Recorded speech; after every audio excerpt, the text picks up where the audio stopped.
আমি প্রথম যেদিন দেখলাম আমার স্বামী তার প্রাক্তনের সাথে যোগাযোগ রেখেছে আমার অগোচরে, সেদিন ভীষণ কষ্ট পেয়েছিলাম। না, তাদের মধ্যে কোনো অনৈতিক সম্পর্ক ছিল না, কিন্তু আমার খারাপ লাগাটা ছিল আমার স্বামীর সততার প্রসঙ্গে। সে চাইলে আমার সাথে ব্যাপারটা শেয়ার করতে পারত, আমি তেমন কিছু বলতাম না। কিন্তু আমি পরবর্তীতে যখন দেখলাম তারা অনেক বেশি কথাবার্তা বলছেন, তখন আমি নিষেধ করলাম। সে আমাকে কথা দিল এরকম আর হবে না। আমিও নিশ্চিন্তে থাকলাম, কিন্তু কয়েকদিন পরে আবার যখন দেখলাম তার আর্কাইভ বক্সে তার প্রাক্তনের মেসেজ, তখন আমি খুব বিরক্ত হলাম। এভাবে ২ বার ৩ বার ৪ বার হলো। আমি শান্তিপ্রিয় মানুষ, ঝামেলা হয় আবার মাপ করে দিই প্রত্যেকবারই। এরপর আমি নিজে একদিন সেই মেয়েকে কল দিয়ে সব বললাম। এরপর সে তার প্রাক্তনের সাথে কথা বলা বন্ধ করলো। একসময় ভেবেছিলাম এই বুঝি শেষ হলো, ভালো দিন আসলো, কিন্তু না, আমাকে ভুল প্রমাণ করে একের পর এক নারী ঘটিত ঝামেলা শুরু করলো সে। এক এক সময় এক এক মেয়েকে নিয়ে ধরা পড়ে আমার কাছে। অশান্তি আর অশান্তি, কতবার ভাবলাম তার থেকে আলাদা হয়ে যাব, কিন্তু সে আর হলো কই। মানুষটাকে বড্ড ভালোবাসি যে, ছেড়ে যেতে পারি না, মায়া বাধা পড়ে যায় প্রতিবারই। আমরা বিয়ে করেছিলাম নিজেদের পছন্দে। কাজী অফিসে যে ভেবেছিলাম তার চাকরিটা হলে বাসায় জানিয়ে রাজি করিয়ে বাবা মায়ের দোয়া নিয়ে তবেই সংসার শুরু করব। সে তখন বেকারই ছিল, একদম বেকার। এদিকে তার বাড়ি থেকেও তাকে টাকা দেওয়া কেউ ছিল না। বাবা বয়স্ক মানুষ, একা একা সব করেন। মা অসুস্থ, তারাই চলতে পারে না, ওকে কি দিবে আর। আমি চাকরি করতাম, সব খরচ আমিই দিতাম। আমাদের একটা ছোট্ট বাসা ছিল, ১ রুমের। জান্নাত কেমন হবে সেটা তো আল্লাহ ছাড়া কেউ জানে না, তবে আমার এই ছোট্ট রুমটাকে আমার কাছে জান্নাতের টুকরা মনে হতো। আমি আর সে থাকতাম, আমাদের ভালোবাসার সব স্মৃতি ছিল সেখানে। আমাদের অর্থনৈতিক সংকট থাকলেও ভালোবাসার কমতি ছিল না। মানে আমি এটাই মনে করতাম আর কি। এরপর দিন গড়িয়ে মাস আসে, মাস শেষ করে বছরও আসলো। সে একটা চাকরিতে জয়েন করলো। আমার খুশি দেখে কি মনে হচ্ছিল আকাশের চাঁদটা হাতের মুঠোয় পেয়েছি। এবার বোধহয় আমার খুশির দিন আসলো। কিন্তু হঠাৎ একদিন আমি কি মনে করে তার ফোনটা চেক করলাম আবার। মাঝখানে আমার সম্পর্কে এতই ভালো ছিল যে তাকে চেক দেওয়ার মতো কথা একবারও মাথায় আসেনি। আমি ভুলেই গিয়েছিলাম এর আগেও ৭ বার সে আমাকে বোকা বানিয়েছে। ফোন নিয়ে দেখলাম আবার সে একটা মেয়ের সাথে কথা বলছে। কনভারসেশন ডিলিট করতে ভুলে গেছে হয়তো। আমি কিছুক্ষণের জন্য বাকরুদ্ধ হয়ে গেলাম। একটা মানুষ আমাকে বুকের মধ্যে জড়িয়ে রেখে অন্য মেয়েদের মেসেজ দেয়, এই দৃশ্য চোখে ভাসতে গা গুলিয়ে আসলো আমার। কষ্টগুলো সব দলা পাখি গলায় আটকে যাচ্ছিল মনে হয়। এত তীব্র কষ্টের অনুভূতি ভাষায় প্রকাশ করা যায় না। আমি সিদ্ধান্ত নিলাম এবার তাকে মুক্তি দিব। সে যদি অন্য মেয়েদের সাথে কথা বলেই খুশি থাকে তাহলে সেটাই করুক। কিন্তু মনকে এত সহজে মানে? এ তো সেই মানুষ যার হাসি মুখটা দেখার জন্য জীবন যৌবন সব দিতে রাজি হয়ে গিয়েছিলাম এক বাক্যেই। এ তো সেই মানুষটা যে কষ্টে থাকবে ভেবে সব টাকা তাকে দিয়ে নিজে না খেয়ে থেকেছি দিনের পর দিন। এই মানুষটাকে আপাদমস্তক নিজের বলে জেনেছি, মেনেছি, বিশ্বাস করতে চেয়েছি। হাজারটা ভুল করে একবার মাপ চাইলেই সব ভুলে আবার যার বুকে ফিরে গিয়েছি, যার জন্য সবকিছু ছাড়তে রাজি ছিলাম আমি, সেই মানুষটা এমন পরিবেশ তৈরি করলো যে তাকে ছেড়ে আসার সিদ্ধান্ত নিতে হলো আমার। ডায়েরির শেষ পাতায় চলে এসেছে মীরা। সে তার প্রিয় শাহানা ম্যামের লাইব্রেরি থেকে এই ডায়েরিটা পেয়েছে। একটা নীল রঙের মলাটে ছিল ডায়েরিটা। সেখান থেকে কৌতূহলের বশে ডায়েরিটা খুলে অল্প একটু পড়ে সে চমকে গিয়েছিল। ডায়েরির প্রথম পেজে যেয়ে আবার নাম চেক করলো সে। না, এটা তো ম্যামেরই ডায়েরি, কিন্তু ম্যাম তো অবিবাহিত। আর সবার মতো সে এতদিন জানতো ম্যাম অবিবাহিত। তার বাবা মা কেউ বেছে নেই, তাই একা একা থাকেন তিনি। সাথে একজন কাজের লোক থাকেন। কিন্তু ডায়েরিতে বলছে অন্য কথা। মীরা তাই ডায়েরিটা ব্যাগে লুকিয়ে এনেছে। বাসায় এনে পড়া শুরু করছিল। ডায়েরির পাতা শেষ, কিন্তু ঘটনা তো এখানে শেষ না। সে খুব অস্থির হয়ে উঠল বাকিটা পড়ার জন্য, কিন্তু সে জানে না বাকি অংশ কোথায় পাবেন। মীরা সিদ্ধান্ত নিল সে যেভাবেই হোক গল্পের বাকি অংশ জানবে। ম্যামের একাকী জীবনের পেছনে করুণ ইতিহাস সে উদ্ধার করবে। যে বাবা সেই কাজ। পরের দিন বিকেলে সে কলেজ শেষে ম্যামের বাড়িতে পড়তে গেল। পড়া শেষে সে লাইব্রেরিতে গেল বই আনবে বলে। ম্যামের নিজস্ব একটা লাইব্রেরি আছে যেখানে নানা ধরনের বইয়ের কালেকশন আছে। ম্যামের এই বইয়ের কালেকশনগুলো মীরাকে সবসময় মুগ্ধ করে। সে বই পড়ার নেশাটা পেয়েছে ম্যামের কাছ থেকেই। মীরা ভেবেছিল অন্য কোনো ডায়েরিতে হয়তো গল্পের বাকি অংশ আছে, তাই সে ডায়েরি জাতীয় কিছু আছে কিনা সেটা খুঁজতে লাগলো। কিন্তু অনেকক্ষণ খোঁজাখুঁজি করে কিছু না পেয়ে হতাশ হয়ে বাড়িতে ফিরে গেল সে। পরের কয়েকদিন নানা ব্যস্ততায় সে ডায়েরির ঘটনা বেমালুম ভুলে গেল। সপ্তাহখানেক পর একটা বই আনতে লাইব্রেরিতে ঢুকে সে। হঠাৎ করে খেয়াল করলো নীল রঙের মলাটে কিছু খাতা একটা সাইডে রাখা আছে। সে একটা খুলে দেখলো ডায়েরির মতো করেই লেখা। আরে এগুলো তো ডায়েরির বাকি অংশ। মীরা এক একদিন এক একটা খাতা বাড়িতে নিয়ে যাবে বলে মনস্থির করলো। যথারীতি সে ডিসেম্বরের খাতাটা নিয়ে গেল বাড়িতে। রাতে মীরা পড়তে শুরু করলো ডায়েরিটা। আমি ভেবেছিলাম তাকে মুক্তি দিব, কিন্তু হঠাৎ করে আমার মাথায় জেদ চেপে বসলো। যে মানুষটাকে এত ভালোবেসেছে তার খারাপ সময়ে পাশে থেকেছি। জামা কাপড়, জুতো, পড়াশোনার খরচ, থাকা খাওয়া, সব সব ধরনের শখ আহ্লাদ আমি পূরণ করেছি। যখন যা খেতে চেয়েছে দিয়েছি, যা কিনতে চেয়েছে কিনে দিয়েছি। সেই মানুষটা আমাকে এত বড় কষ্ট দিল। এত বড় বেইমানিকে প্রশ্রয় দিলে সেটা অন্যায় হবে। তাকে কিছু একটা শাস্তি দেওয়া দরকার, যাতে অন্য কারো জীবন নষ্ট করার আগে অন্তত 10 বার ভাবে। সব মেনে নিতে পারি আমি, মেয়েলি কোনো ব্যাপার আমি মেনে নিতে পারি না। যে আমার সে শুধুই আমার। আমি যেহেতু অন্য কারোর সাথে অযথা কথা বলি না, সে কেন বলবে?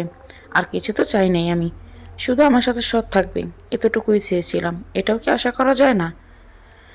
যাই হোক, এবার তাকে আমি শাস্তি দেব, কঠিন শাস্তি, যেটা সে সারা জীবন মনে রাখবে। ডায়েরির এই অংশে এসে থেমে গেল মীরা। এর পরের পৃষ্ঠাগুলো খালি, কিন্তু এরপর ম্যাম তাকে কী শাস্তি দিয়েছিল? তাদের পরিণতি শেষ পর্যন্ত কি হয়েছিল? ম্যাম এখানে এবার কিভাবে এলেন? অনেক অনেক প্রশ্ন মাথায় নিয়ে সেই দিনের মতো ঘুমিয়ে গেল মীরা। সে তখনও জানতো না পরের দিন সকালে তার জন্য কত বড় চমক অপেক্ষা করছি। পরের দিন মীরা স্কুলে যেয়ে শুনল শাহানা ম্যাম হঠাৎ করেই অন্য জেলায় বদলি হয়ে গিয়েছে। সে খুব অবাক হলো ব্যাপারটাতে। তার জানা মতে কেউ চাইলে সাথে সাথেই তো বদলি হতে পারে না। সেটার জন্য অনেক নিয়ম কারণ আছে, সময়েরও দরকার। একটা মানুষ হুট করে কিভাবে বদলি হয়ে যেতে পারে? তাহলে বোধহয় হেডমাস্টারও আগে থেকে জানতেন যে শাহানা ম্যাম বদলি হবেন। আর কোথায় যাবেন? মীরা হেডমাস্টারের কাছে জানতে চাইবে শাহানা ম্যাম কোথায় গিয়েছেন। আর হঠাৎ করে ভেবে না বলে কেন চলে গেলেন? সে খুব দ্বিধায় পড়ে গেল। জিজ্ঞেস করাটা কি ঠিক হবে? আচ্ছা, তার এত খারাপ লাগছে কেন মানুষটার জন্য? মীরা ভেবে পেল না কিছুতেই। সে সিদ্ধান্ত নিয়ে স্কুল শেষে অবশ্যই হেডমাস্টারের সাথে দেখা করবে এবং জানতে চাইবে শাহানা ম্যামের ব্যাপারে। যথারীতি ক্লাস শেষ হলো। মীরা হেডমাস্টারের রুমে গেল। স্যার ব্যস্ত ছিলেন, তাকে বসতে বললেন। স্যার তাকে অন্য সবার চেয়ে অনেক বেশি স্নেহ করেন, কোনো এক অজানা কারণেই। মীরা কারণটা জানে না, জানতে চায়ও নি কখনো। যাই হোক, হেডমাস্টার তার কাজ শেষে মীরার দিকে তাকালেন খুব নরম দৃষ্টিতে। কি ব্যাপার মীরামণি, আছো কেমন? জি স্যার, আলহামদুলিল্লাহ। আপনি কেমন আছেন? এই তো আলহামদুলিল্লাহ। বলো, কি ব্যাপারে এসেছ? কোনো সমস্যা? থাকা খাওয়ায় কোনো সমস্যা হচ্ছে না তো? ময়না খা ময়না খালা ঠিকঠাক মতো দেখাশোনা করে তো? জি স্যার, সব ঠিক আছে। আর ময়না খালা তো আমাকে অনেক বেশি আদর করেন। আমার জন্য বান্ধবী যারা আছে ওদের মায়েরা ওদের এত আদর করে না। স্যার, আমি আসলে একটা ব্যাপার জানতে এসেছিলাম। বলো বলো, কি ব্যাপার মামনি? স্যার, শাহানা ম্যাম নাকি বদলি হয়ে গিয়েছেন। কোথায় গেলেন? আর এরকম হঠাৎ করে বদলি হওয়া যায়? এখান থেকে কেন চলে গেলেন? ম্যামকে আমরা সবাই খুব ভালোবাসতাম, আর ম্যামও আমাকে খুব আদর করতেন। আমার খুব মন খারাপ লাগছে ম্যাম এভাবে না বলে চলে যাওয়ায়। বলতে বলতে মীরার চোখে পানি টলমল করা শুরু করলো। সেটা দেখে স্যার খুব অপ্রস্তুত হয়ে গেলেন। আসলে মীরা, শাহানা ঢাকায় গিয়েছে অসুস্থতার জন্য। ওর তো শ্বাসকষ্টের সমস্যা আছে, সেটা খুব বেড়ে গিয়েছিল। তাই ঢাকা গিয়েছে চিকিৎসার জন্য, বদলি হয়ে যায়নি। আবার সময় করে সুযোগ বুঝে চলে আসবে। তুমি চিন্তা করো না, ঠিক আছে মামুনি? জি স্যার। ম্যাম তাহলে আবার আসবেন? এখন মনটা ভালো লাগছে আমার। খুশি মনে মীরা চলে আসলো। হেডমাস্টার সঞ্জয় স্যার শাহানা ম্যামের ক্লাসমেট ছিলেন। ম্যামকে দেখে স্যারকে সবসময় দাদা বলে ডাকতেন। সবাই বলে স্যারের নিজের বোনের থেকেও শাহানা ম্যামকে বেশি ভালোবাসতেন তিনি। মীরা ভেবেছিল স্যারের কাছে গেলে অবশ্যই কিছু তথ্য পাওয়া যাবে, তবে এত মন ভালো করার মতো খবর পাবে এটা আশা করেনি সে। মীরা বাড়ি যাওয়ার পথে খেয়াল করলো ম্যামের বাড়ির গেট তো খোলা, তার মানে ভেতরে কেউ আছে। বাড়িতে যেয়ে দেখলো ম্যামের সাথে যে মহিলা থাকেন সে বসে আছে রান্নাঘরে, অনেক ধরনের রান্না বান্না করছে। মীরা অবাক হয়ে গেল, ম্যাম বাড়িতে নেই অথচ এত রান্নার আয়োজন কেন? সে জিজ্ঞেস করলো, খালা এত আয়োজন কেন? কোনো অনুষ্ঠান আজকে? না রে মা, প্রত্যেক বছরই ফেব্রুয়ারির 18 তারিখে ফকির মিসকিনদের খাওয়ায় শাহানা, সেজন্যই আজকের আয়োজন। সেরকম কোনো অনুষ্ঠান না। কেন খালা, 18 তারিখে কি? সেটা তো আমি জানি না রে বাজান। আমারে কইছে রান্না করতেন, আমি করতেছি। কথা বলতে বলতে মীরার হঠাৎ খাতার কথা মনে পড়ল। সে খালাকে বলে লাইব্রেরিতে গেল। খুঁজে খুঁজে সে নীল খাতাটা বের করলো, পড়তে শুরু করলো। আজকে আমার মন খুব খারাপ। গতকাল রাতে সোহানের সাথে তীব্র মনোমালিন্য হয়েছে। ইস্যু একটাই, নারী গঠিত ঝামেলা, কথা কাটাকাটি, ঝগড়া, কান্নাকাটি, অভিমান এবং একরাশ নীল দুঃখ। ও আমি ডায়েরিতে লেখা বাদ দিয়ে দিয়েছি। ডায়েরির বদলে নীল কভার দিয়ে সুন্দর করে কয়েকটা খাতা বাদাই করেছি। কেউ যেন বলেছিল বেদনার রং নীল, সেজন্যই নীল রং দিয়েছি। যাই হোক, আমার কথা বলার মতো কেউ নেই, তাই সব কিছু ডায়েরিতেই লিখে রাখি। একসময় যখন সব ঝামেলা শেষ হয়ে যাবে, আমার আর সোহানের মধ্যে আবার আগের মতো ভালোবাসা তৈরি হবে, তখন আমি ওকে ডায়েরিটা দেখাবো। ওকে বলবো, দেখো কত লক্ষ্মী বউ পেয়েছ, তোমার দেওয়া সব কষ্ট মুখ বুজে সহ্য করেছি। একটা মানুষকেও বলিনি, অন্য মানুষের কাছে তোমার দোষ না বলে নিজেকেই বলেছি ডায়েরিতে। আর বলেছি আমার আল্লাহকে। বাকি সবাই জেনেছে সোহান একজন অসাধারণ মানুষ, কোনোদিন শাহানাকে কষ্ট দেয়নি। বান্ধবীরা যে কয়জন জানতো আমাদের বিয়ের কথা, তারাও জানতো স্বামী হিসেবে সোহান সেরা। গতকাল রাতে সোহানের সাথে ঝগড়া হয়েছে, সে আবারও একটা মেয়ের সাথে কথা বলেছে এবং ধরাও খেয়েছে যথারীতি। আমি তাকে জিজ্ঞেস করলাম, কেন কথা বলেছ? সে নির্বিকারভাবে উত্তর দিল, দরকার ছিল তাই বলেছি। কি দরকার ছিল? তোমাকে কৈফিয়ত দিতে হবে নাকি? আর তুমি আমার ফোন ধরো কেন? আমি কোনোদিন তোমার ফোন ধরি? অযথা ঝামেলা লাগাও সব সময়। সোহানের ঝাঁঝালো উত্তর শুনে বাকরুদ্ধ হয়ে বসে থাকলাম কিছুক্ষণ। সোহান, তোমার ফোন কেন ধরি এটা তুমিও জানো। কয়দিন পর পর ওর সাথে কথা বলে ধরা খাও, তোমার লজ্জা লাগে না আবার বড় গলায় কথা বলতে?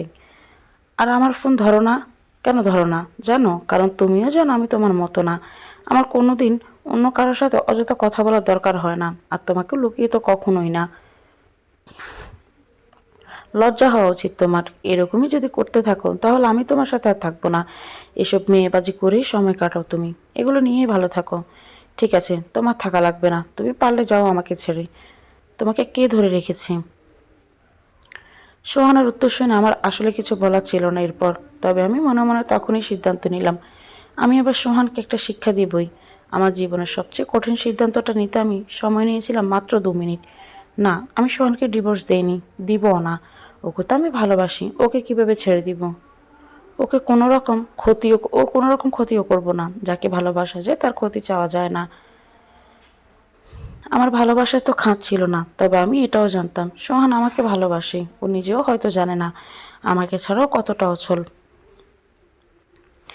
এখন ওর ভালো সময়, ও ভাবছে আমাকে লুকিয়ে ওর সাথে কথা বলাটাই জীবনের সবচেয়ে আনন্দের মুহূর্ত। ও বিশ্বাস করে আমি কোনোদিন ওকে ছেড়ে যেতে পারবো না। আমি ওর বিশ্বাসটাই নষ্ট করে দেব, যেমনটা করেছে ও আমার সাথে। বিশ্বাস নষ্ট হয়ে গেলে মানুষের জীবনে যে পরিমাণ বিষিয়ে যায়, এটার কোনোভাবে রিকভার করা সম্ভব হয় না। মানসিক অশান্তির মতো অশান্তি আর হয় না। টাকা পয়সার কষ্ট বলেন আর খাবারের কষ্ট বলেন, সবই একসময় ঠিক হয়ে যায়, কিন্তু মনের মধ্যে শান্তি না থাকলে সেটা কোনো কিছুর বিনিময়েও আর পাওয়া যায় না। তাই আমি সিদ্ধান্ত নিয়েছিলাম সোহানের আমাকে নিয়ে যে অন্ধবিশ্বাস, এটা আমি নষ্ট করে দেব। যে বিশ্বাস অনায়াসে অন্য মেয়ের সাথে কথা বলে ফেলা যায়, যে বিশ্বাসে নিজের বউয়ের চোখের পানিকে উপেক্ষা করে তাকে দিনের পর দিন ঠকানো যায়, সেই বিশ্বাস আমি ধুলোয় মিশিয়ে দেব। একটা মানুষ একই ভুল বারবার করতে পারছে, কারণ এটাকে সে ভুলই মনে করছে না। তার কাছে এটা একটা মজা, স্রেফ বিনোদন। আমি তার এই ধারণা বদলে দিব। 21/11/2010। আমি ভেবেছিলাম সোহানকে না বলে আমি বাবার বাড়ি চলে যাব, ওর সাথে আর যোগাযোগ রাখবো না মাসখানেক। ওর ভুল বুঝতে পেরে বাবাকে বলে পারিবারিকভাবে বিয়ে করে এরপর আমাকে ফিরিয়ে আনবে। ও বুঝতে পারবে আমি কী ছিলাম ওর জীবনে। কিন্তু আজকে যা হলো সেটার জন্য আমি একদমই প্রস্তুত ছিলাম না। গত মাসে পিরিয়ড না হয় টেস্ট করেছি আজকে সকালে, আর যেটা আমি দুঃস্বপ্নেও কল্পনা করিনি সেটাই হয়েছে। আমি প্রেগনেন্ট, অথচ এখন আমার বাসায় জানে না আমি বিয়ে করেছি। এখানে সোহানের সাথে বাসা নিয়ে থাকি, ক্যাম্পাসের পাশে একটা বাসা নিয়ে থাকি। আমরা একই ক্যাম্পাস হয়, সুবিধার দেখা সাক্ষাতে কোনোদিন সমস্যা হয়নি। অযথা ঘোরাঘুরি করে গুণা করার থেকে বিয়ে করে ফেলা ভালো হবে। পরে তো বাসায় জানিয়ে বিয়ে করবই, এরকম প্ল্যান ছিল আমাদের। কিন্তু সব সময় তো আমাদের প্ল্যান অনুযায়ী সব হয় না। আল্লাহ তো আছেন একজন, না জানিয়ে বিয়ে করাতে এত অশান্তি কিনা এটা ভাবতাম আমি মাঝে মাঝে। কিন্তু আজকের ঘটনায় আমি নিজেকে খুব অসহায় বোধ করছি। আমি এখন বাসায় কি জানাবো, কিভাবে মুখ দেখাবো তাদের? এত বড় একটা শখ তাদের দিতে পারবো না আমি। আমার আব্বা মরেই যাবে, কি করব আমি? কি করার আছে আমার আর? একটা মানুষকে মেরে ফেলবো, নিজের বাচ্চাকে আমি মেরে ফেলবো? এটা তো অসম্ভব। তাহলে আমার বা কী করার আছে? আল্লাহ, তুমি ছাড়া কেউ নেই আমার, এ যাত্রায় আমাকে রক্ষা করে দাও। 23/11/2010। দুদিন ধরে ভেবেছি আমি কি করা যায়। এখন আমার হাতে একটাই অপশন বাকি আছে, গায়েব হয়ে যাওয়া, সবার থেকে আড়াল হয়ে যাওয়া। কই গো মীরা, কি করো আম্মাজান? খালার ডাকে হকচকিয়ে উঠল মীরা। সে যে লাইব্রেরিতে এসেছে আর খেয়ালই ফিরনিটা কেমন হয়েছে দেখো তো আম্মাজান, মিষ্টি ঠিক আছে নাকি, আর একটু দেবো? হাসিনা খালার কথায় মীরা বাইরে এসে দাঁড়ালো। ঘরের সামনে সুন্দর একটা বসার জায়গা আছে, বেঞ্চির মতো, পাকা করা বেঞ্চি বলতে যা বলে মানুষ সেরকম একটা। সেটার পাশে একটা ডালিম গাছ আছে। ম্যাম এখানে বসে অজু করেন। ফিরনির বাটিটা হাতে নিয়ে মীরা বেঞ্চিতে বসলো আয়েশ করে। একটু খেয়ে অবাক হলো সে। অসাধারণ হয়েছে ফিরনিটা, কেমন একটা ইউনিক টেস্ট। কিন্তু টেস্টটা অন্যরকম কেন লাগছে সে ধরতে পারল না। মুহূর্তের মধ্যে বাটি শেষ করে ফেলল। তার মনে হলো আর একটু খেতে পারলে ভালো হতো। এটা মনে হতে সে নিজেই লজ্জা পেয়ে গেল। ভাগ্যিস মানুষ মনের কথা পড়তে পারে না। খালা যদি এখন তার মনের কথাটা বুঝে ফেলতো, কি একটা অবস্থা হতো তার। কিন্তু তাকে অবাক করে দিয়ে ময়না খালা তার জন্য আরেক বাটি ফিরনি নিয়ে এলো। খাও মা খাও, আমি জানি ফিরনি তোমার পছন্দ। না খালা, পেট ভরে গেছে, আর পারবো না। পারবা, খাও। এটা না তোমার পছন্দ? আপনি কিভাবে জানলেন ফিরনি আমার পছন্দ? অবাক হয়ে জিজ্ঞেস করলো মীরা। জানি না ঠিক, অনুমান করলাম যে তোমার ফিরনি পছন্দ হবেই। সেটাই হলো, দেখলে তো। একগাল হেসে ময়না খালা উত্তর দিল। মীরাও হেসে ফিরনির বাটি নিয়ে খাওয়া শুরু করলো। খালা, ম্যামের অসুস্থতার কি খবর? কবে আসবেন উনি? আমার খুব খারাপ লাগছে তার জন্য। এই তো এসে পড়বে কালকে পরশুর মধ্যে ইনশাল্লাহ। ডাক্তার সব রিপোর্ট চেক করে ওষুধ দিয়ে দিবে আজকে কালকের মধ্যেই। এরপরে চলে আসবে। মীরা ফিরনি খেয়ে খুব খুশি হয়েছে। তার ছোটবেলা থেকে ফিরনি পছন্দ। আর ময়না খালার হাতে জাদু আছে বলা যায়। খুশি মনে সে বাড়ি ফিরে গেল। বাড়ি গিয়ে সে অবসর পেতে ডায়েরি নিয়ে বসলো আবার। আজকে আমার প্রেগন্যান্সির 47তম দিন। 47তম দিন কীভাবে বুঝলাম? আমি ধরে নিয়েছি 1 মাস আগে তার আবির্ভাব হয়েছে। আর 10 দিন পরে টেস্ট করেছিলাম 40 দিনে। জেনেছিলাম আমি প্রেগনেন্ট, তাহলে 7 দিন পরে আজকে 47তম দিন। তার এক একটা দিনও হিসেব করি আমি। একটা না দেখা না চেনা মানুষের জন্য এত মায়া জন্মাতে পারে সেটা আমার ধারণার বাইরে ছিল। আমার ভেতরে আরও একটা মানুষ বড় হচ্ছে, এটা ভাবলে এক অন্যরকম অনুভূতিতে আচ্ছন্ন হয়ে যাই আমি। এই অনুভূতির সাথে আমি পরিচিত না। একই সাথে তীব্র ভালো লাগা, তার প্রতি আকাশ সমান দরদ, আবার তাকে হারিয়ে ফেলার ভয়ঙ্কর সংশয়, সব মিলিয়ে মনে হতো আমি নিজেকে অন্য এক জগতে হারিয়ে ফেলেছি। এই ছোট্ট প্রাণটাকে যে করে হোক আমি আগলে রাখবই। পৃথিবীর কোনো খারাপ শক্তিকে আমি তার কাছে আসতে দিব না। আল্লাহ চাইলে তাকে আমি নেককার বান্দা হিসেবে বড় করব। আচ্ছা, সে কি মেয়ে হবে নাকি ছেলে? যাই হোক, তাকে আমি ভালোবাসবো। কোনো দুঃখ তাকে যেন ছুঁতে না পারে সেই ব্যবস্থা করবো ইনশাআল্লাহ। আচ্ছা, সে কি আমাকে অনুভব করতে পারে? সে কি তার মাকে চিনতে পারে? সে কি কোনোদিন বুঝতে পারবে তার প্রতি তার মায়ের এই অসীম ভালোবাসা? নিজের সাথে আমি সারাদিন কথা বলি ইদানিং, তবে আমি সুহানের ব্যাপারটা ভুলিনি। আমি একটু সময় নিলাম নিজের সাথে বোঝাপড়া করার জন্য।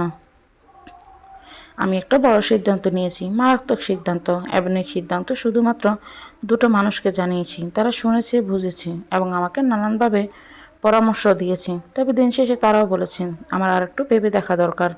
তারা হচ্ছে আমার বেস্ট ফ্রেন্ড ফারিহা আর সঞ্জয় দা। আমি সিদ্ধান্ত নিয়েছিলাম আমি জামালপুরে যাব। সেখানে সঞ্জয় দা একটা স্কুলের হেডমাস্টার। আমি সেই স্কুলে চাকরি নেব। আমার শহর থেকে আমি একদম হারিয়ে যাব। হ্যাঁ, অসম্ভবের কাছাকাছি একটা সিদ্ধান্ত, তবে অসম্ভব না। ফারিহার খালার বাড়ি আছে সেখানে, বিধবা মানুষ, একা একা থাকি, আমি তার কাছে থাকবো, কোনো সমস্যা হবে না।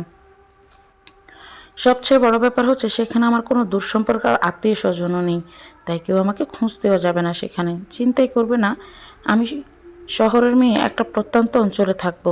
আর আমার বাসা, আব্বা আম্মা আর আমার ভাইয়েরা, তাদের কথা ভাবলে কলেজে শুকিয়ে যায় আমার। এত বড় ধোকা দিচ্ছি, আল্লাহকে আমাকে কোনোদিনও মাফ করবেন? যাই হোক, বড় ভাইকে জানালাম আমি একটা স্কলারশিপ পেয়েছি মাস্টার্সের, তুরস্কে যাব। সেটা নিরাপদ জায়গা মেয়েদের জন্য, বাসায় যেন ম্যানেজ করে। আমার আব্বা আম্মা তো কিছুতেই রাজি হবে না জানি, তাই তাদেরকে বলার মতো বোকামি করা যাবে না। আমার বড় ভাই স্কলারশিপ নিয়ে বিদেশ পড়তে যাওয়ার প্রতি আলাদা একটা ফ্যাসিনেশন কাজ করে, সেটা আমি জানতাম। এই সুযোগটাকেই কাজে লাগালাম। ভাইও রাজি হতে চায়নি, তাকে পাসপোর্ট ভিসা সব দেখানোর পর রাজি হয়েছি। হ্যাঁ, পাসপোর্ট ভিসা সব ফেব্রিকেটেড ছিল, ফোনের ছবি তো সেটা ধরা পড়ার কথা না। এখনকার যুগে তো সব কিছু এডিট করা যায়। কষ্টে আমি নিজেই মরে যাচ্ছিলাম এত বড় একটা মিথ্যা বাসায় বলতেন। আমার প্রতি তাদের অন্ধবিশ্বাসের এরকম প্রতিদান দিতে হবে সেটা যদি আমি নিজেও কোনোদিন জানতাম, তবে হয়তো বাসা থেকেই বের হতাম না, বাবা মায়ের কাছেই থাকতাম। এত পড়াশোনা করিয়ে কি পেল তারা আমার কাছ থেকে? এক বুক হাহাকার, এত বড় মিথ্যে।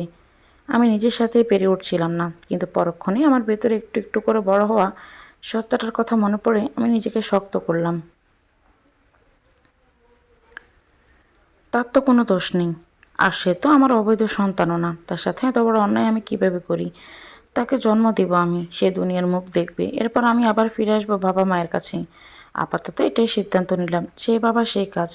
একদিন ভোরে ট্রেনে উঠে রওনা দিলাম জামালপুরের উদ্দেশ্যে। দাদা এসে অপেক্ষা করছিল আমার জন্য। আমাকে নিয়ে ফারিয়ার খালার বাসায় নামিয়ে দিয়ে এলো। সেখানে আগে থেকে বলা ছিল আমি যাব, আর আমার স্বামী বিদেশ গেছে, এখানে চাকরি হয়েছে, একা থাকা লাগবে, তাই খালার সাথে থাকবো। কেউ কোনো সন্দেহ করেনি, আশেপাশের মানুষ ভালো। তাদের আন্তরিকতা আমাকে মুগ্ধ করলো। অমায়িক মানুষ সবাই, বিশেষ করে হাসিনা খালা। সে আমাকে নিজের মেয়ের মতো দেখে, কোনো ভারী কাজ করতে দেয় না। বাবুর নাকি ক্ষতি হবে, আমি হেসে ফেলি খালার কথায়। এইটুকু কাজ করলে বাচ্চার ক্ষতি হয় না সেটা আমিও জানি, তবুও খালার অকৃত্রিম আদরটাই নেই আমি না জানার ভান করে। এভাবে সময় যেতে লাগলো। শুনেছি সোহান আমাকে খুঁজেছে অনেক, আমার বান্ধবীদের সবার কাছে খোঁজ জানতে চেয়েছে। ফারিহা আমাকে জানায় সব। প্রথম প্রথম সে ভালোই ছিল, নতুন নতুন চাকরি, হাতে টাকা আছে, মেয়েদের সাথে কথা বলে বেড়াচ্ছে, দেখা করছে, কেউ বলার নেই। এক এক দিন এক এক রেস্টুরেন্টে যাচ্ছে, কিন্তু মাস তিনেক যেতেই হঠাৎ দেখলো এসবে শান্তি পাচ্ছে না। সারাদিন তবু ব্যস্ত থাকে, বাসায় এসে খালি বাসায় তার দম বন্ধ লাগে। রেস্টুরেন্টে সপ্তাহে দু একদিন খেতে বেশ ভালো লাগে, প্রত্যেকদিন খাওয়া লাগলে সেটা আর ভালো লাগে না। না শরীরে সাপোর্ট দিচ্ছে না, আর না টাকায়। গোনা টাকা, রেস্টুরেন্টে খেয়ে খেয়ে এর থেকে ওর সাথে দেখা করে মাসের শুরুর দিকে টাকা শেষ হয়ে যায়। ধার দেনা করে বাকি মাস চলে, পরের মাসে বেতন পেয়ে ধার শোধ করে, আবার ধার করে। এই চক্র থেকে সে বের হতে পারছিল না। আগে তো টাকা দিতাম আমি, আমিও নেই। পরিবার তো নিজেই অচল, ওর কোনো জায়গা থেকে সাহায্যের কোনো আশা নেই। আর টাকা না থাকলে মাথাও গরম থাকে, অত মধুর কথা আসে না। আর যেসব মেয়েরা বিবাহিত লোকদের সাথে জেনে শুনে প্রেম করতে আসে, তারা টাকার লোভেই আসে। টাকাও নেই, ব্যবহারও খারাপ হয়ে যাচ্ছে। কে থাকবে এরকম ছেলের সাথে? ফলাফল যা হওয়ার তাই হলো। যেসব মেয়েদের সাথে কথা বলার জন্য আমার সাথে ঝগড়া করতো দিনের পর দিন, আমাকে কষ্ট দিত, বারবার অনুরোধ করার পরেও শুধরায়নি, তারাই তাকে জীবনের সবচেয়ে বাজে অভিজ্ঞতা দিয়ে গেল। সোহান একা হয়ে গেল। সে ভেবেছিল আমি তার কাছে ফিরবই। আমি তো তাকে ছাড়া থাকতে পারি না, এক রাতও। হ্যাঁ, আসলেই পারি না। আমি প্রত্যেক রাতে কান্নাকাটি করতে করতেই ঘুমাই। কাঁদতে কাঁদতে আমার দম আটকে যাবার দশা হয়। খালা এসে সান্ত্বনা দেয় আমাকে, পানি খেতে দেয়, মাথায় হাত বুলিয়ে দেয়। তখন আমার আরও কষ্ট লাগে। যার জন্য এত কিছু করলাম সে আমাকে ঠকালো। আর যার সাথে কোনো ধরনের সম্পর্ক ছিল না সেই মানুষ মায়ের মমতায় আমাকে আগলে রাখছে। কৃতজ্ঞতায় আমি খালাকে জড়িয়ে ধরে থাকতাম, আল্লাহর কাছে তার জন্য দোয়া করতাম। দোয়ার উপরে কোনো উপহার হয় না, তবে আমি ফিরিনি। সোহানের কাছে ফিরবো না আর আমি। দেখতে দেখতে সেই মুহূর্তটা চলেই আসলো, যার জন্য আমার এত ত্যাগ তিতিক্ষা, এত পরীক্ষা, এত কষ্ট সংগ্রাম। সেই মানুষটা আমার পরে জন্ম নিল, আমার মেয়ে, আমার মীরা, আমার নিজের বাচ্চা, আমার শরীরের একটা অংশ, আমার কলিজার টুকরা। এত সন্দেহ হয়েছে দেখতেও সুন্দর হয়েছেও দেখতে, বাবার চেহারা পেয়েছি মীরা। টিকালো নাক, পাতলা ঠোঁট আর ঘন চুল, চোখ হয়েছে আমার মতো বড় বড় চোখ। কি মায়া মায়া চোখে তাকায় আমার দিকে, আমি নজর ফেরাতে পারি না। খালা হাসে আমাকে দেখে, বলে তুমিই তো নজর লাগিয়ে ফেলবা মেয়েটারে, দাও আমার কাছে দাও। আমি হেসে খালার কাছে দেই। সকাল সন্ধ্যা দোয়া কালাম পড়ে পু দেই। সারাক্ষণ মনে চায় বুকের মধ্যে নিয়ে রাখি। মীরা বড় হচ্ছে, সে এখন একটু একটু করে উঠতে চায়, বসার চেষ্টা করে, এটা ওটা ধরে শক্তি করে ওঠার চেষ্টা করে। আমাকে দেখলেই হাসি, কোলে আসার জন্য হাত পা নাড়তে থাকে। আমি যতবার দেখি ততবারই মাশাআল্লাহ বলি। কেন মা তার মেয়েকে নিয়ে এত পাগল পারা হয় কি না জানি না, তবে আমি হয়েছি। নিজের পাগলামিতেই নিজের মাঝে মাঝে অবাক হই। ও হ্যাঁ, সোহান এখনও আমাকে খুঁজে বেড়ায়। সে আর বিয়ে করেনি, মেয়েলি নেশাও নাকি কেটে গেছে। সে এখন খুব সিরিয়াস তার কাজে। 1 বছরে 2টা প্রমোশন পেয়েছে। ভালো থাকার অভিনয়, কিন্তু দিন শেষে সোহান একা। আমি আর খোঁজ রাখি সবসময়, কেন জানি না মানুষটাকে আমি এখনও ভালোবাসি। বদদোয়া করতে পারি না। আমি ভেবেছিলাম মীরা একটু বড় হলে হাসিনা খালার কাছে রেখে আমি ফিরে যাব। আমি চাইনি সে বড় হয়ে জানুক তার বাবা নেই। একা বড় হয়েছি, সে আমাকে ভুল বুঝবে, তার বাবাকে খুঁজবেন, তখন তার বাবাকে এনে না দিতে পারলে সে ভাববে সে হয়তো অবৈধ সন্তান। আমার বাচ্চাটার মনটা ভেঙে যাবে। মানুষের মনের উপর তার কারো কন্ট্রোল নেই। সে যদি একবার ভুল বোঝে, এই ভুল ধারণা নিয়েই বড় হয়, তাহলে আমার করার কিছুই থাকবে না। এর চেয়ে একজনের কাছে দত্তক দিয়ে গেলে সে জানবে তার বাবা মা কেউ বেঁচে নেই। সে কষ্ট পেলেও ভালো মনে বেড়ে উঠবে। তার নিজের প্রতি কোনো অভিযোগ থাকবে না। কিন্তু আমার যা ভাবি সবসময় কি তা হয়? হয় না। আমার বেলায় অন্তত হয় না। ডায়েরি পড়তে পড়তে মীরার মনটা খারাপ হয়ে গেল খুব। আহারে, বেচারি ম্যামের মনে এত কষ্ট চেপে রাখে, অথচ কি হাসি খুশি চলাফেরা করে। কেউ কি কোনোদিন ভেবেছে এই হাসি মুখের পেছনে এত কষ্ট লুকিয়ে আছে? ও ভালো কথা, ম্যামের মেয়ের নামও মীরা ছিল। এজন্যই বোধহয় ম্যাম তাকে এত আদর করেন। ম্যাম তাকে এত গভীর মমতার দৃষ্টি দেখে যে মীরা মাঝে মধ্যে অস্বস্তিতে পড়ে যায়। সেই দৃষ্টির সাথে পরিচিত না। সে বুঝে এটা মায়া, মায়া দৃষ্টি, ভালোবাসার নজর। কিন্তু কেমন যেন, কেন জানি তার মনে হয় অন্য সবার থেকে আলাদা দৃষ্টি এটা। যাই হোক, নিজের কাজ করা উচিত এখন, ভাবল মীরা। সারাক্ষণ বসে বসে ডায়েরি পড়া ঠিক না, কিছু কাজও তো করা উচিত।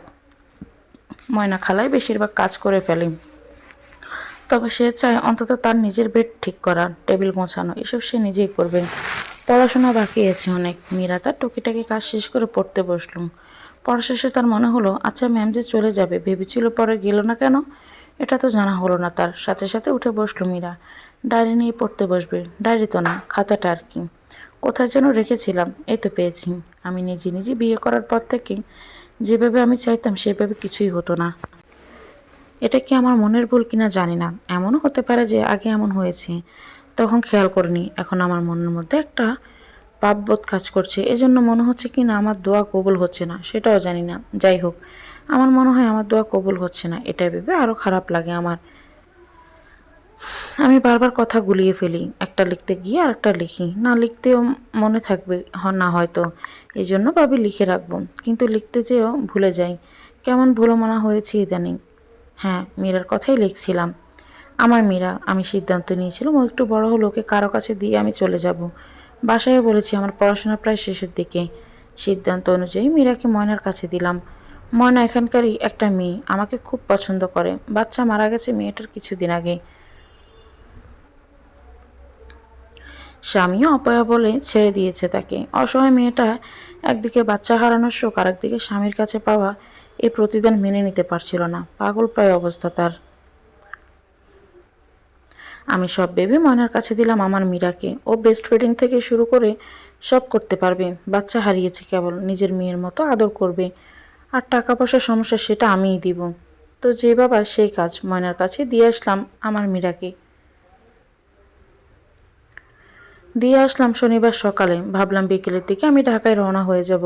কিন্তু দিয়ে আসার পর থেকে অস্থির লাগা শুরু হলো। দুপুর পর্যন্ত নিজের সাথে বোঝাপড়া করলাম।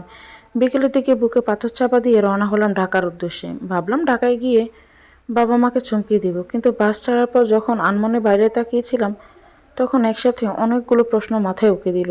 আমি তো নিজেকে সান্ত্বনা দেওয়ার জন্য এসব ব্যাখ্যা দাঁড় করিয়েছি, কিন্তু মায়ের সামনে গেলে এসব ধোপে টিকবে?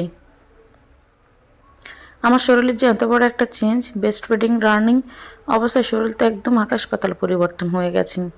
এটা তো কানার ভাই অন্ত দেখলেও বুঝে ফেলবে। আর মায়ের সামনে কিছু বলাই লাগবে না, এক নজর দেখেই বুঝে ফেলবে। দূর থেকে না হয় ভুলভাল বুঝ দিচ্ছি, যা বলেছি তাই বিশ্বাস করেছি। কিন্তু সামনাসামনি দেখে কি আর বিশ্বাস করবে?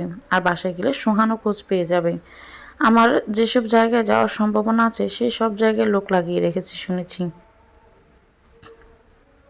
হঠাৎ করে নাকি আমার জন্য তার সমুদ্রের মতো প্রেম জেগে উঠেছে। আমাকে ছাড়া তার দুনিয়া অস্থির হয়ে আছে। সবই চলছে, শুধু আমার যে অংশটা সেটা শূন্য হয়ে আছে।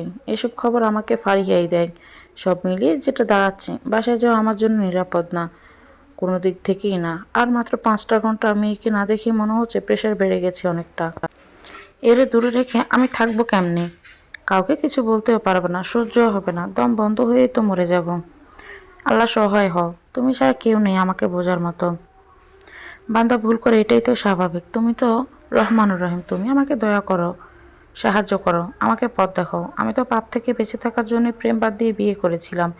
সেই ছোট্ট একটা স্টেপ জীবনের এত বড় মোড় ঘুরিয়ে দিবে, সেটা তো আমি কল্পনাও করিনি। কত মানুষই তো বিয়ে না করে একসাথে থাকে, তাদের তো এসব হয় না। আল্লাহর সাথে কথা বলেছিলাম মনে মনে, এটাই একমাত্র স্বস্তির জায়গা আমার। যত খারাপ অবস্থায় থাকি আল্লাহ তাআলা আমাকে ঠিকই সাহায্য করে। তাকে ডেকে কখনোই ব্যর্থ হয়নি। আর নিরাশ তো শুধুমাত্র কাফিররা হয়, আমি নিরাশ হব না। ভাবতে ভাবতে ঘুমিয়ে গিয়েছিলাম বাসেই। ঘুম না, ঠিক তন্দ্রাচ্ছন্ন হয়েছিলাম আর কি। এর মধ্যে আমার মীরাকে স্বপ্নে দেখলাম আমি কোথাও যাচ্ছি, আমার মীরা তার ছোট্ট ছোট্ট পায়ে হেঁটে এসে পেছন থেকে আমার বোরকা টেনে ধরেছি। এই দৃশ্য দেখে চমকে উঠলাম আমি, সাথে সাথে সিদ্ধান্ত নিলাম আমি ঢাকায় ফিরবো না এখনই। আমার মীরার কাছে যেতে হবে আমাকে, সে যে আমার জন্য অপেক্ষা করছি। না জানি কত কান্নাকাটি করছে আমার পরীটা। বাস থেকে নেমে পড়লাম, ফিরে গেলাম আমার পরীর কাছে। সে আমাকে দূর থেকে দেখেই হামাগুড়ি দিয়ে আমার কাছে আসছি। আমি একই সাথে হাসছি আর কান্না করছি। আমার পরীকে চোখের সামনে দেখা আনন্দ, শেষ পর্যন্ত তার সাথে থাকতে পারবো কিনা সে আশঙ্কা, দুটাই সমানভাবে আমার মনের উপর প্রভাব ফেলছে। সেদিনের মতো আমার আর কোনো কিছু করার হলো না। পরের দিন সঞ্জয়দার কাছে গেলাম পরামর্শ করার জন্য। দাদা বলল, তুই সোহানার সাথে সব ঠিক করে ফেল না। অনেক তো হলুম, বেচারা তোকে হন্য হয়ে খুঁজে পেয়েছে সব জায়গায়। সে তো এখন অনেক পরিবর্তন হয়েছে। না রে দাদা, বিশ্বাস ভেঙে গেলে সেখানে ফিরে যাওয়া যায় না। ও হয়তো আসলেই আমাকে ভালোবাসবে, কারোর সাথে কথাও বলবে না, কিন্তু আমার কাছে মনে হবে এসব নাটক। মনের একটা অংশ চাইবে বিশ্বাস করতে, আর একটা অংশ বলবে এই নাটকে ভুলিস না শাহানা। তখন এই দুটো নাই পড়ে আমার মানসিক অশান্তি বাড়তেই থাকবে। সেটা চাচ্ছি না। তাহলে আর কি, মীরাকে নিয়েই থাক। এভাবে তো চলছেই, কিছু তো থেমে নেই। দাদা, মীরা এখনই আপ্পা আপ্পা করে, মামা বলে। বড় হলে বাবার কথা জিজ্ঞেস করবে না? তখন কি বলবো আমিও? কি তুই বলতো, এতটুকু বাচ্চাকে কে কি বুঝ দিবে?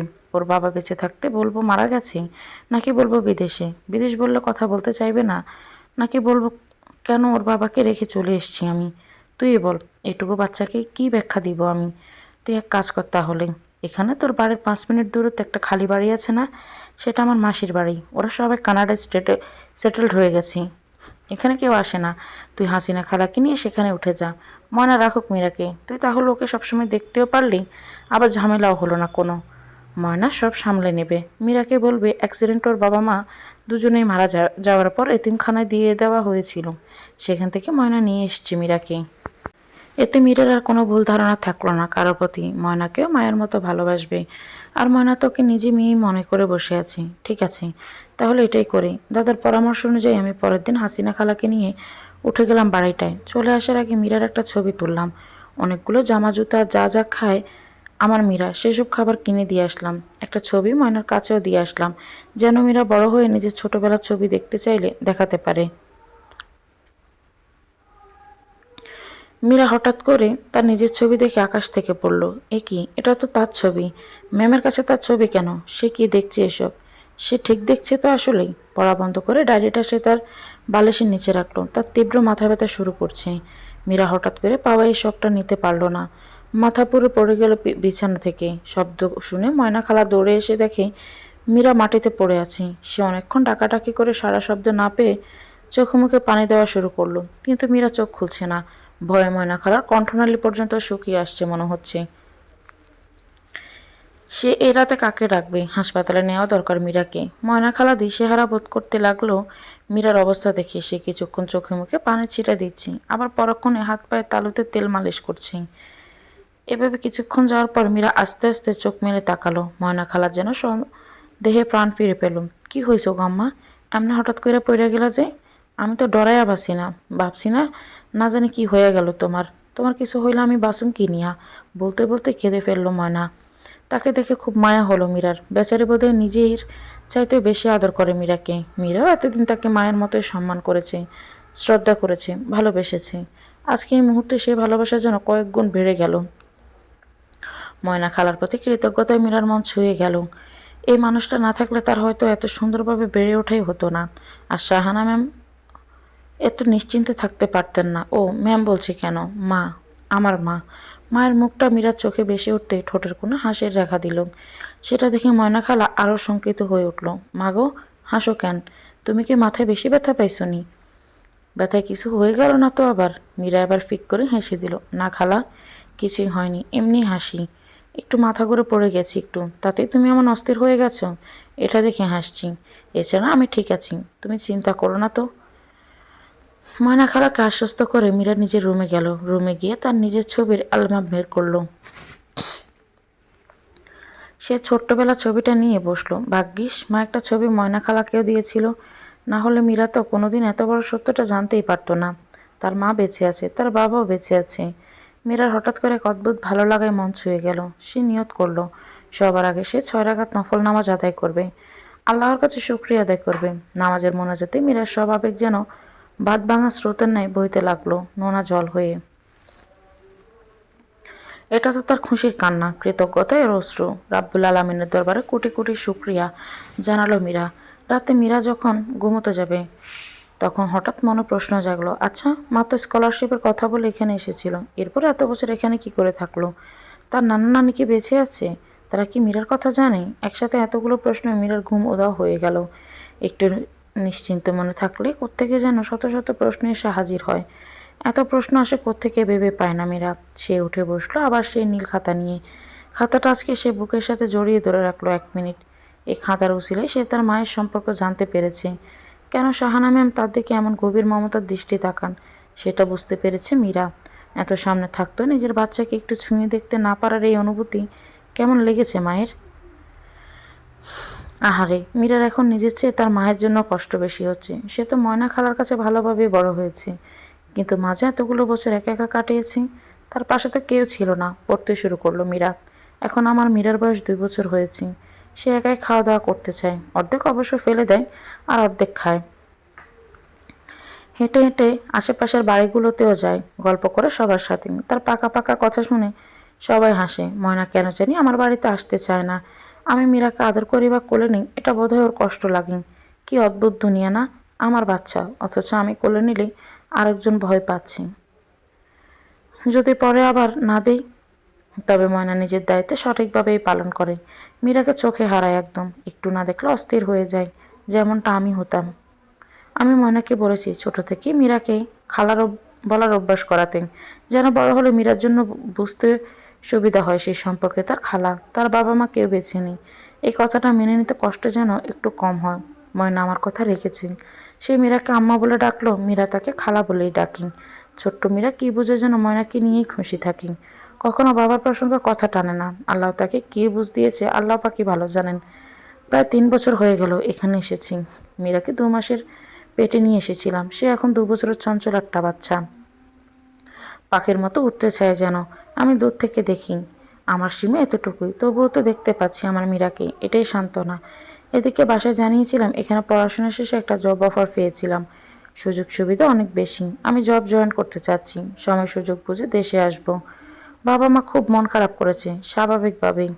ভাইয়া তাদেরকে আমার হয়ে বুঝ দিয়েছে। এখন বিয়ের জন্য ছেলে দেখতে চাচ্ছি। আমি বললাম, দেশে যদি বিয়ে করি হাজবেন্ড কি আমাকে বিদেশে গিয়ে চাকরি করতে দিবে বলো? দিবে তো না। এর চেয়ে এখানে কোনো একটা বাংলাদেশি পেলে তাকে বিয়ে করে নেব, তোমাদের মতামত নিয়েই। প্রথমে তো রাজি হতেই চায়নি, কিন্তু একা একা থাকিয়ে দুশ্চিন্তা থেকে অন্তত মুক্তি পাবে, এটা ভেবে তারা রাজি হয়ে গেল আব্বা আম্মা। সময় সুযোগ বুঝে সোহানের ছবি পাঠালাম একদিন। বললাম ছেলেটা এখানেই চাকরি করে, পরিবার সহ থাকে, ভালো ছেলে, খোঁজ নিয়েছি। তারাও রাজি হলো। সিদ্ধান্ত হলো 3 মাস পরে দেশে গিয়ে বিয়ে শাদী হবে আমাদের। সোহান তার পরিবার সহ আমাকে নিয়ে যাবে বাংলাদেশে। 2 মাস পর আমি জানালাম আমার ছুটি দিচ্ছে না, আমাকে একটা ইমার্জেন্সি কাজে এখানেই থাকতে হবে। এভাবে একের সময় একে কিছু দেখিয়ে আমি দূরে থাকতে লাগলাম। পরে আমার ভাই একদিন বলল, এভাবে একা কতদিন থাকবি, এর চেয়ে বরং বিয়ে করে ফেল তোরা, দেশে এসে প্রোগ্রাম করিস। এটার জন্যই অপেক্ষা করছিলাম আমি। আমার আর সোহানের বিয়ের দিনে যে ছবি, সেটাকে হালকা পাতলা এডিট করে পাঠিয়ে দিলাম, যেন মনে হয় ইদানিংয়ের ছবি।